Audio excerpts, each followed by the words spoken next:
अस्सलाम वालेकुम दोस्तों। पाकिस्तान क्रिकेट टीम का बाबर आजम को वनडे का कप्तान मुकर्रर कर दिया गया है। दोस्तों वनडे का कप्तान मुकर्रर होने के बाद बाबर आजम अब पाकिस्तानी क्रिकेट टीम में वनडे में और टी20 में कितना अहम किरदार अदा कर सकते हैं और कौन से ऐसे खिलाड़ी को वापस ला सकते हैं, इस वीडियो में आप दोस्तों को बताने वाले हैं। क्योंकि दोस्तों मिसबाह-उल हक और दोस्तों मिसबाह-उल हक चीफ सेलेक्टर है पाकिस्तान क्रिकेट टीम का। जब सिलेक्टिंग होती है तो चीफ सेलेक्टर और पाकिस्तान क्रिकेट टीम के कप्तान साथ में मिलकर सिलेक्टिंग करते हैं। इसलिए दोस्तों बाबर आजम बहुत ही ऐसे मशवरे देंगे कि इन खिलाड़ी को वापस लाया जाए। वो कौन से ऐसे खिलाड़ी हैं, इस वीडियो में आप दोस्तों को बताने वाले हैं।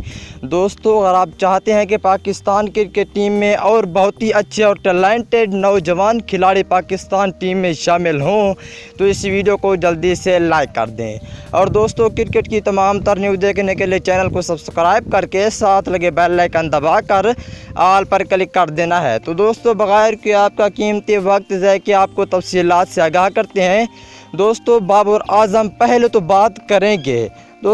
बात करेंगे कामरान अकमल की, जो कि बहुत ही अच्छे बैट्समैन हैं और विकेट कीपर भी हैं और उसके रिश्तेदार भी हैं, यानी बाबर आजम के कज़न। इसलिए पहले बाबर आजम कोशिश करेंगे कामरान अकमल की वापस लाने के लिए। क्यों दोस्तों यहीं पे मैं और एक बात कहना चाहता हूं, क्योंकि दोस्तों पाकिस्तान क्रिकेट टीम के बाबर आजम कामरान अकमल को वापस लाने के लिए बहुत कोशिश करेंगे। और आप दोस्तों ने नीचे कमेंट सेक्शन में लाजमी बताना है कि कामरान अकमल को पाकिस्तान टीम में वापस लाना चाहिए या नहीं, कमेंट्स में लाजमी बताइएगा। और दूसरे नंबर की बात कर लेते हैं। यहाँ पे एक और अच्छा फास्ट बॉलर है जिसका नाम है दिलबर हुसैन। दोस्तों PSL में दिलबर हुसैन लाहौर कलंदर की जानिब से बहुत ही अच्छी बॉलिंग की थी, बहुत ही अच्छी परफॉर्म दिखाई थी, जिसकी वजह से वो बहुत टैलेंटेड खिलाड़ी हैं और बहुत ज़्यादा फिटनेस पर तवज्जो दे रहे हैं। कुछ दिन पहले मिसबाह-उल हक ने कहा कि उसे टीम में वापस लाएंगे। दोस्तों वो पहले तो गरीब थे, लेकिन अब जब से क्रिकेट में आए हैं तब से बहुत ही पैसे वाले हो चुके हैं। दोस्तों अगर और खिलाड़ी की बात की जाए तो यहाँ पे तीसरे नंबर पे हैदर अली का नाम आता है, जो कि जिसको आजकल बाबर आजम या विराट कोहली भी कहा जाने लगा है। ये भी बहुत ही अच्छे बैट्समैन हैं।